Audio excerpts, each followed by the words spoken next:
sempre dançar. Deusas e deuses, hoje muito emocionada, em 2026 já de milhões, porque vocês sabem que eu tô por aí rodando, né? Mas muito feliz e desejando para vocês os melhores objetivos, as melhores metas e tudo que vocês desejam. Mas, sobretudo, que vocês nunca desistam daquilo que vocês sentem lá no fundinho. Sabe por quê? Porque hoje quem eu recebo aqui, eu chamei assim, tipo, quem sabe, vai que, né?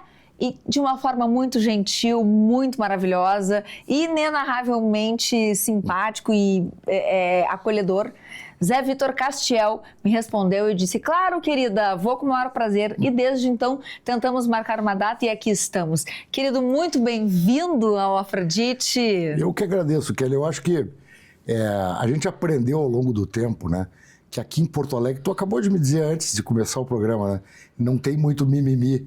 É que a gente não tem muito espaço. Aqui a gente faz coisas incríveis. Todos nós fazemos. Mas a gente não tem tempo para se sentir estrela, né? E nem para praticar o estrelismo. Exato, né? Não temos, né? Então, se alguém me manda uma mensagem, eu respondo. Né? Mas é que isso é uma coisa que a gente não espera, sabe por quê, Zé Vitor? Porque assim, ó... Enfim, a gente estava falando um pouquinho antes de começar sobre a tua história. Eu não sabia que tu tinha ficado tanto tempo na Globo. Né? E a gente pensa assim, enfim, é um cara que eu já assisti as tuas peças, né? Já fui em todas as edições e tudo mais, me diverti e me divirto horrores. E eu admiro muito, porque eu fiz teatro na escola, eu fiz balé, dança, então isso tudo faz parte da minha vida. Esse universo em que a gente se expressa através da arte é uma coisa muito importante na minha vida. E eu sempre acompanhei. Então, quando eu posso estar diante de alguém que eu admiro, uma coisa muito importante, né? Obrigado. Admiro de verdade, não Agradeço assim... a tua gentileza, teu carinho. Imagina, Obrigado. Mas é verdadeiro, porque aqui a gente também não mente. Se tem uma coisa que a gente não faz, a gente não mente faz também. Parte, a gente não faz firula, eu né? Acho. Coisa boa. Mas, Zé Vitor, me conta, como é que apareceu na tua vida essa veia, assim, do ator? Como é que veio isso, assim? Eu nasci assim, já vim com isso? Kelly, como é que eu vou te dizer assim? Eu acho que muito cedo, né? Porque, como é que eu vou te explicar? Eu sou sobrinho de um dos grandes diretores e atores do Brasil, infelizmente já faleceu, Antônio Abujanra, que era casado com a irmã da minha mãe, né? E muito cedo, antes deles irem embora para São Paulo, meu tio ainda foi estudar na Alemanha, isso na década de 60, né? Eu muito pequenininho ainda, no início da década de 60, eu frequentava, quer dizer, essas pessoas os gaúchos que foram morar em São Paulo, atrás de uma carreira no teatro, na verdade, a TV era muito incipiente naquela época, né? E eles frequentavam muito a minha casa, né? O meu pai fazia churrasco, então eu frequentava, eu ficava enchendo o saco das pessoas ali na sala, né? Eu não me lembro disso, mas tinha um relato muito bacana do Paulo César Pereio, né? Que dizia, o Zezé o horrível, o Zezé o terrível, que era eu. Então estava assim, Paulo José, Lilian Lemmertz. Nossa! Esse pessoal gaúcho foi todo embora, né? Vinícius Salvatore, Ieta Moreira, era um elenco enorme. O próprio Paulo César Pereio. Era muita gente bacana que se reunia ali. Era a turma do teatro universitário, era a turma... E eu era um menininho, eu era um bebê, eu aparecia de tip-top na sala para incomodar. Amor, e tinha uma coisa que brincam até hoje, que eu ia lá, fazia gracinha, olhava para eles e dizia, num português ainda bem rudimentar, porque claro, eles diziam, agora aplaudam. Olha que amor, gente. Então eles brincavam muito. O que acontece? Já adolescente, com meu tio já sendo ele volta da Alemanha depois de ter estudado com Brecht e passa a dirigir direto Cacilda Becker, e todas essas pessoas já tinham ido para São Paulo. Então eu, já adolescente, passo aí a São Paulo e começo a frequentar, junto com o meu tio, levado pelo meu tio, os grupos de teatro. Era uma época de repressão e eu era um menor de idade. Eu tinha que entrar, eu tinha que assistir os espetáculos das coxias. Olha. Eu não podia assistir da plateia, era proibido, né? E aí foi que eu comecei a conviver e conhecer as grandes atrizes, os grandes atores, os grandes artistas do país, né? Tô te falando de gente muito amiga do meu tio, como Paulo Goulart, Nissete Bruno, né? A Beth Goulart, muita gente, mas é assim, eu teria que puxar da memória, né? Claro. Para lembrar de todos eles, Gianfrancesco Guarnieri, Plínio Marcos, toda essa turma do teatro do final da década de meados da década de 70, né? Que estavam enfrentando a repressão e era uma boa maneira de se enfrentar a repressão. O teatro naquela época ele era muito contestatório, que não é mais hoje, né? Mas sim, verdade. Eles usavam aquilo como um veículo de se expressar. E eu ali menino junto com eles. É óbvio que eu fui influenciado por isso, né? Claro. E logo voltando em Porto Alegre eu crio junto com outro amigo que mora no Rio há muitos anos, Samuel Betts, criamos um grupo de teatro amador no Colégio Farroupilha, onde a gente estudava. E, bom, e a partir dali foi... Claro que ao me formar no Colégio Farroupilha, enfim, vários fatores determinaram com que eu fosse fazer uma faculdade de Direito, né? Pois eu ia te perguntar isso, a questão do direito, né? Que veio uma coisa... Ela foi atravessada ou não? Foi uma coisa que... Não, vale a pena contar. A história é a seguinte, a gente... tinha um grupo de teatro no Colégio Farroupilha, a gente montou um espetáculo, participou de um festival estudantil em Novo Hamburgo e vencemos esse festival. E como prêmio por ter vencido esse festival, nós todos com 16 anos, era uma criação coletiva, ganhamos uma pequena temporada no antigo Teatro de Câmara, hoje Teatro Túlio Piva, ali na Rua da República, ali 575, né? E, claro, naquela época as pessoas nem imaginam, mas os textos eram todos mandados para Brasília para passarem pelo crivo da censura. Né? E esse texto voltou, e era uma criação coletiva de meninos e meninas de 16 anos. Ele voltou todo cortado. E eu fiquei muito desiludido, muito, e disse, não, isso eu não quero para mim. E aí, então, que naquele ano mesmo eu fazia o cursinho Mauá. Mauá marcou época, né? Marcou época. Super. Fui meus professores queridos do Mauá. E eu acabei indo fazer a faculdade de Direito, passei muito bem no vestibular, me formei em Direito, mas nunca achei que eu fosse ser advogado. Acabei até exercendo um pouquinho a profissão. Eu me formei muito cedo. E muito cedo também eu ingressei na primeira turma ou na segunda da Escola Superior da Magistratura. Da Júris. Sim, imagina. E eu queria, então, ser juiz, já que eu ia, né? Já que é pra ser, vamos botar pra quebrar. Vamos lá pra cima, Mas eu não imaginava que tinha uma cláusula de barreira com idade muito forte, né? Então eu me formaria na Escola Superior da Magistratura, já depois de formado na faculdade, e não conseguiria fazer o concurso para direito. Para direito, não, desculpe, para juiz, para magistratura, porque eu não teria idade. Foi aí que houve uma reviravolta na minha vida, né? Eu pedi autorização, naquela época a gente pedia autorização aos pais, né? Pedi autorização ao meu pai e minha mãe para fazer uma aventura pela Europa. Eu era um guri de classe média. Meu pai era professor universitário, engenheiro e tal. Minha mãe era funcionária pública federal. E eles me deram essa autorização e eu fui embora para a Europa fazer um passeio enorme. Ali o mundo se abriu para mim. Que delícia isso, né? Quando eu voltei, eu já sabia, não, eu quero fazer tudo menos ser advogado. Fui trabalhar em grandes escritórios, mas era um gurizinho lá que... Não era como são hoje grandes firmas, né? Sim. Não havia grande possibilidade de se ganhar muito dinheiro, aquelas coisas, e, quando tu trabalha, tu quer ganhar. Mas eu aprendi muito com o direito, eu gosto muito do direito, o direito me trouxe muita coisa legal. Inclusive, uma coisa que me afastou um pouco do estrelato, que é o fato de eu entender e fechar os meus próprios contratos. É verdade. O que me afastou do atravessador. No bom sentido, eu não tenho nada contra. Não. Mas eu não tenho empresário, nunca tive. Sim, foi o que eu comentei no início. Eu sempre tratei dos meus próprios assuntos, né? O que é maravilhoso, tu és o dono do teu negócio, né?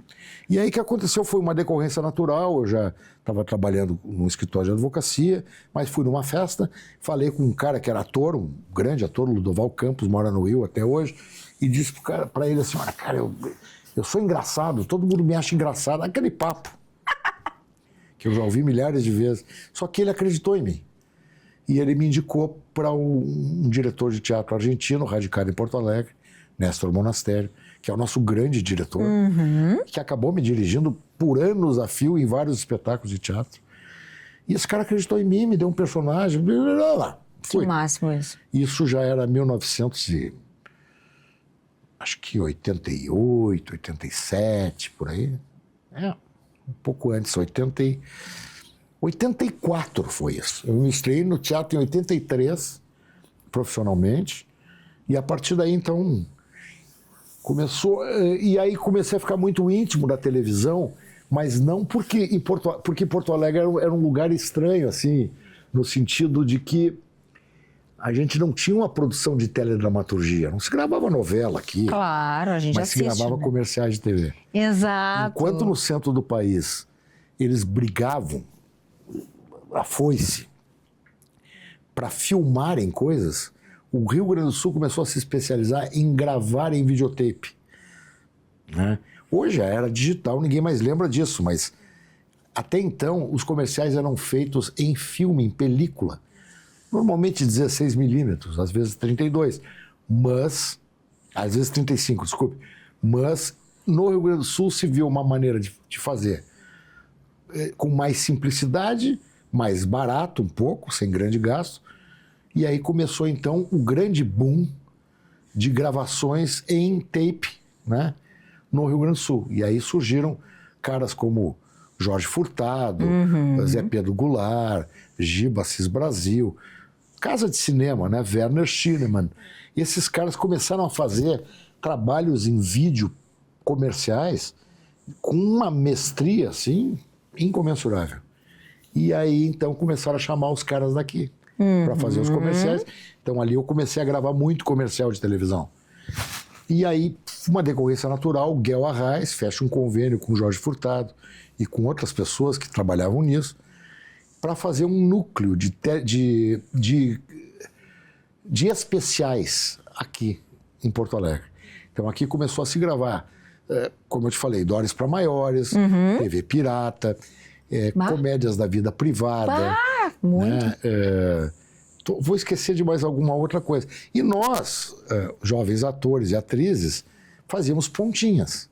Né? Mas aí já começamos a trabalhar. Uma vez eu gravei aqui com o Paulo Betti. Em outro dia veio a Débora Bloch. Maravilhosa. E a gente começou, então, a tomar um conhecimento de que aquilo não, que aquelas pessoas existiam de verdade. Mas, Vitor, eu fiquei pensando o seguinte, eu sempre, à época, eu sempre fui a louca da novela. E eu assistia e eu pensava assim, gente, esse homem... Porque eu já te acompanhava, obviamente, comerciais, né? A tua voz sempre foi muito presente, né, pra mim. E eu pensava assim, meu Deus, esse homem, ele é muito homem pra fazer esse papel. Vamos combinar, né? Pra época, nem era tanto era isso, muito tabu, né? sim. Então, mas hoje, imagina hoje, que todo mundo, né, né? Ai, não, porque isso, ai, porque aquilo, ai, porque vai criar não sei o quê. Como é que tu vê isso, assim? Como é que foi pra ti? Pelo que eu tô sentindo, posso até estar enganada, mas tu deve ter... Cara, é o papel, eu tô dentro, vambora. Mas assim, como é que foi nesse contexto todo, né? Assim, eu preciso só situar um pouquinho antes, tá? Claro, vai lá. Porque quando foi em 1993... Ai, peraí, só preciso de uma coisa. Achamos a nossa champanheira, que tava meio perdida. Nós estamos muito felizes agora que a gente vai poder botar no gelo. Em nome do Senhor Jesus. Coisa boa. Pra poder, pelo menos, fazer um brinde contigo, né? Nem que seja né? Pra nós, sempre. Claro. Pra nós. O que acontece? Em 93 veio, eu já estava trabalhando a mil em tudo quanto é lugar e tal, só em Porto Alegre. Veio a Porto Alegre o Paulo José, um grande ator e diretor, para iniciar as gravações da minissérie Incidente em Antares, do Érico Veríssimo. E fizeram, na verdade, um teste para recrutar os atores que fariam pequeníssimas participações, figurações, eu diria. E eu estava entre eles. Eu fiz o meu teste, tranquilo. Me avisaram que a gente começaria a gravar em Pelotas, né? Dali a, sei lá, X dias. Saiu daqui um ônibus com todos os meus amigos daqui, todos nós felizes da vida. A farofada, aquela boa. Vamos lá, vamos ver os artistas, aquelas coisas, né? Como se tu não fosse um deles, não, né? Claro, mas vamos ver os caras, porque depois eu vou te falar sobre o elenco.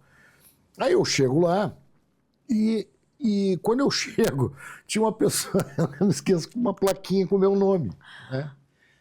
E eu desci, pô, já me demitiram na chegada, eu fiz tanta bagunça na viagem. Aí disse, não, o seu Paulo quer falar com o senhor. Tá bem.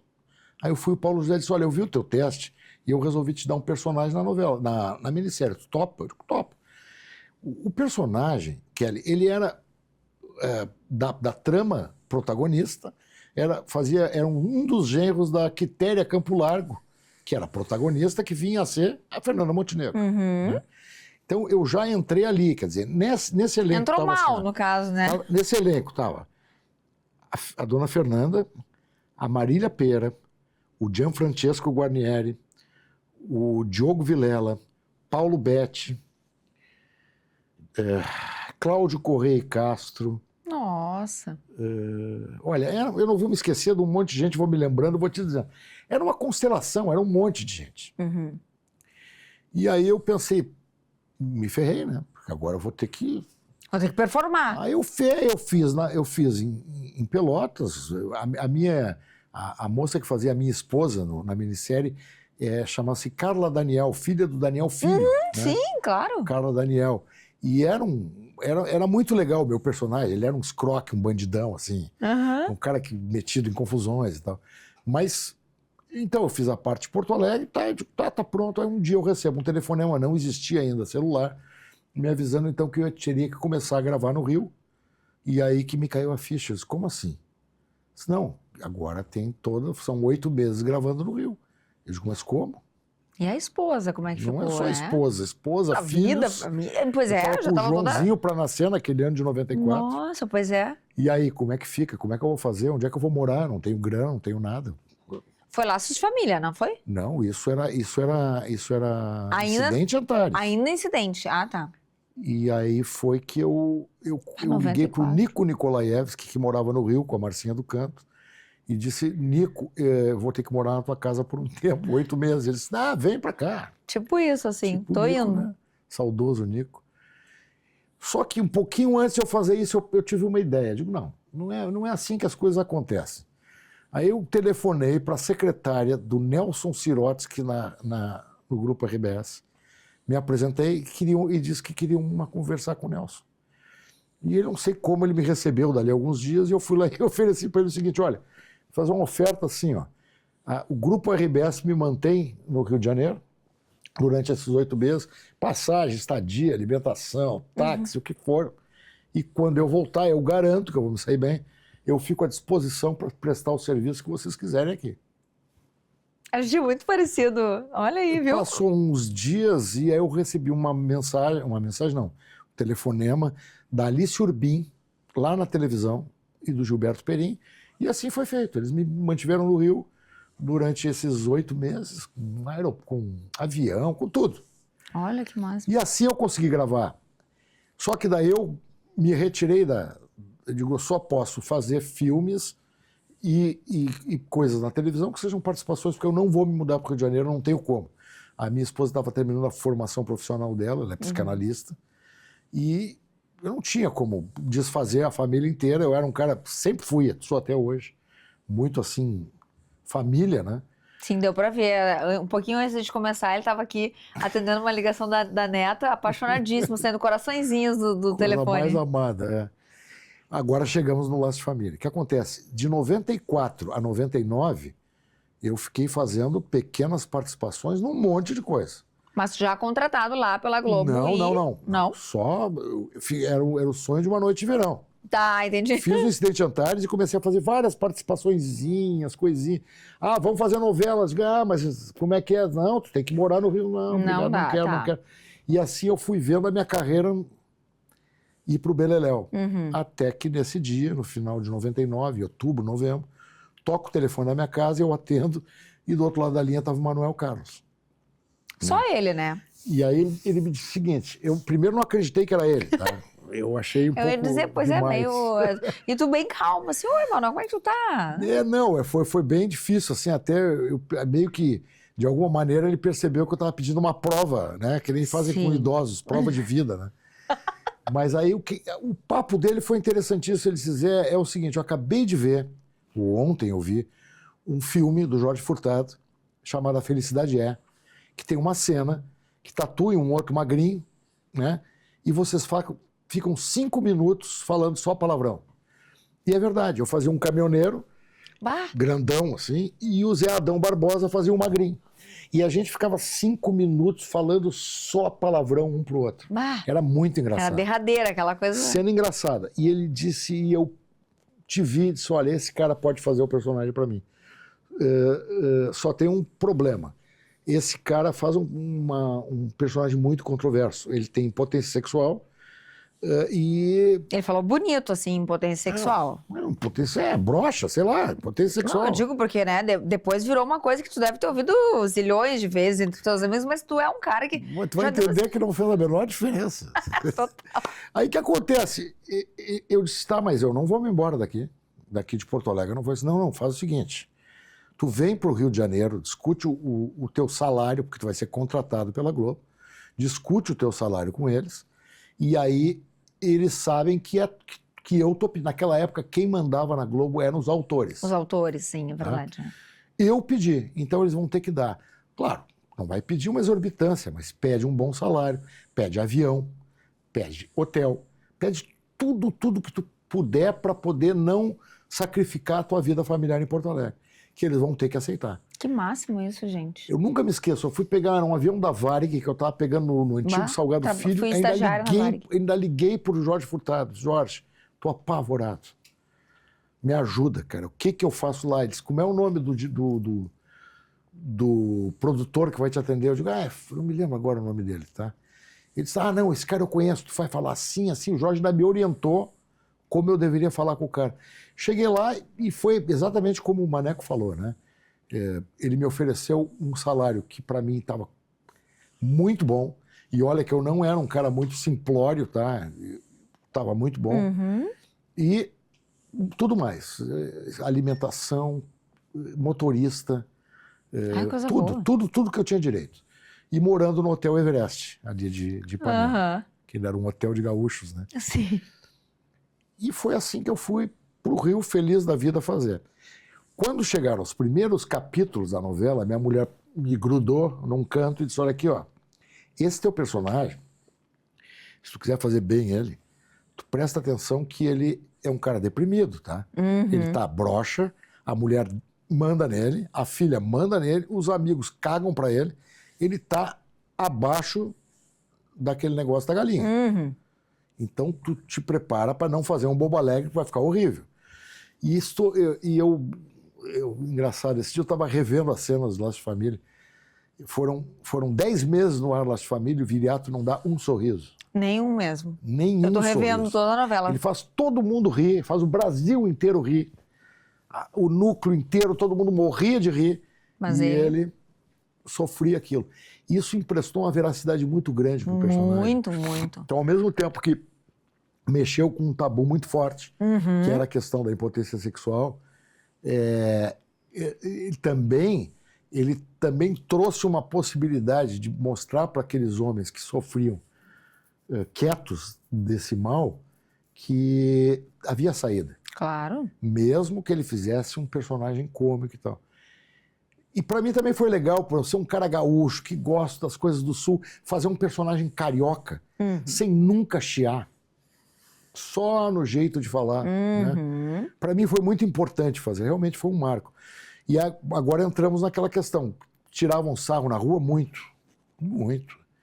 Só que não era de mim, né? Claro. Eu muito cedo aprendi uma lição. Meu filho era muito pequenininho. Em 1990, o Joãozinho tinha... Não, 90, não, em 2000, o Joãozinho tinha 6 anos. E estudava no Colégio Monteiro Lobato, ali na... Onde meu filho estuda. É?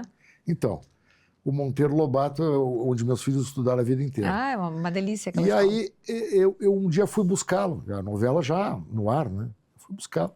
E eu cheguei por trás, tinha uma senhora conhecida nossa, perguntando para ele assim, bem assim, olha que maldade, como é que tu vai fazer agora que teu pai abandonou vocês? Já? E eu cheguei por trás dela a tempo de ouvir ele dizer, a gente vai ficar rico. Toma! Então o João me deu logo a saída, né, cara? Que delícia, como eles nos ajudam, né? Eu tive uma sorte, Kelly, muito grande, que foi aprender a ser ator em Porto Alegre. Passando necessidade no teatro, cruzando a Redenção, sábado de tarde para fazer teatro infantil, enfrentando teatro vazio. Tudo que eu tinha que fazer como ator, eu fiz enfrentando as coisas em Porto Alegre. Quando me pega a fama, né, que foi primeiro no Incidente Antares, mas não foi muito grande, mas quando eu experimento a novela das 8, que eu sei que numa sequência de um capítulo inteiro, 80 milhões de pessoas me viram, eu estava muito preparado para não ficar nojento. O que é maravilhoso. Já estava casado, já tinha 2 filhos. Eu queria era decolar com a minha carreira. Né? Tu estava lá por isso, na verdade. Eu estava... Pela tua carreira, pela né? minha carreira. Eu estava pelo que eu queria muito fazer. Eu te digo assim, até hoje, eu só fiz tudo, só fiz o que eu quis. Em termos profissionais. Eu acho que essa é uma das coisas que te resume, sabe? Uma pessoa que não abriu mão de Porto Alegre, não abriu mão da família, não abriu mão, né, também do que queria fazer de fato, não se vendeu, como eu digo, e tá muito bem, obrigada, né, e tudo certo. Eu acho que eu vivi isso, né? Tu falaste da tua esposa, a psicanalista, eu sou psicóloga de formação, trabalhei muito tempo com isso, mas assim, chegou um momento que eu falei, chega, não quero mais essa politicagem de empresas, enchi o saco. Deu, pra mim deu. Eu quero viver do quê? Da minha comunicação, que é o que eu sei fazer. Claro.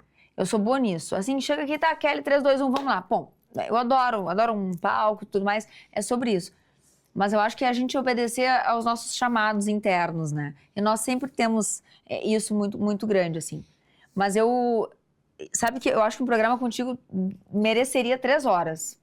De verdade. Porque, além de histórias, eu acho que tem essa coisa legal. Então, eu vou deixar aqui, vou renovar um convite para um próximo episódio. Quando quiser. Pra gente conversar mais sobre essas coisas, porque eu acho que a gente tem muito para entregar para essa galera e tu representa muito sobre isso, então já tá aceito, então já tá aqui gravado, né, pessoal? Ele não pode dizer que não. Não, eu fui. Maior prazer. Ele é um amado, eu adoro. Sério, de verdade. Zé Vitor, infelizmente... Até porque a gente não vai poder falar do Porto Verão Alegre, né? É isso, exato, era o que eu queria te dizer, só para completar, que nasceu justamente por isso. Pela necessidade que eu tinha de poder trabalhar na minha terra. Porque isso é muito amor, eu fui convidado muitas vezes para fazer teatro. Nunca vou me esquecer Posso contar uma história pequenininha, rapidinha? Pode. Eu estou indo para o aeroporto correndo para voltar para Porto Alegre. Eu, a minha esposa e um diretor de teatro muito famoso, tá? E o cara disse para mim, Zé, tem um papel para ti num Molière que eu estou fazendo com o Luiz Fernando Guimarães. É tu e ele. E eu disse, não quero. Não quero, vou pra casa, tem meus filhos, entendeu? A minha mulher queria me matar depois. Com certeza. Não queria. Então, o que acontece? Já amo a tua esposa. Foi a maneira de eu montar os meus espetáculos aqui, de eu montar uma coisa para me produzir em Porto Alegre. Isso, e aconteceu de surgir o maior festival multicultural da América Latina. Maravilhoso! A gente já vai deixar marcado, tá? Tá bem. Hoje, agora que a gente terminar aqui a nossa gravação, vai ficar marcada pra gente falar. Tá rolando o Porto Verão aí, né? Então, tá rolando o Porto Verão, é sobre isso, não percam. E a gente tem... Eu já curti todas e curto todo ano, mas assim, a gente vai falar, a gente vai ter um segundo episódio. Por favor. Mas eu quero te agradecer muitíssimo, tá? Assim, por tudo. Desde a primeira vez que a gente falou até essa primeira vinda, porque é uma primeira vinda, né? Tu és sempre bem-vindo e já fazes parte Kelly, do Afrodite. a hora que for, para mim é sempre um prazer, porque a gente pode discutir outros assuntos também mais filosóficos e tal. Hoje ficou uma coisa muito... Não, mas tu falei tá demais, top. eu acho. Não, queria te ouvir. Por favor, nem que seja com a tua água, eu vou te pedir um brinde para nossa saúde. Saúde. Sempre. Que esse ano que começou aí seja bacana para nós todos. Saúde. Querido, então, já sabem, teremos um próximo episódio com o Zé Vitor Castiel, mas desde já agradecemos este super ator, um cara maravilhoso, gente boníssima, e um gaúcho daqueles de dar orgulho, sabe? Fazer churrasco todo domingo. Olha, então. Todo domingo eu faço churrasco. Agarradíssimo, é sobre isso. Deusas e deuses, sem mais delongas, não é verdade? Eu deixo saúde pra vocês, tá? E é isso. Animada estou, não tenho o que falar. Ela sempre dança.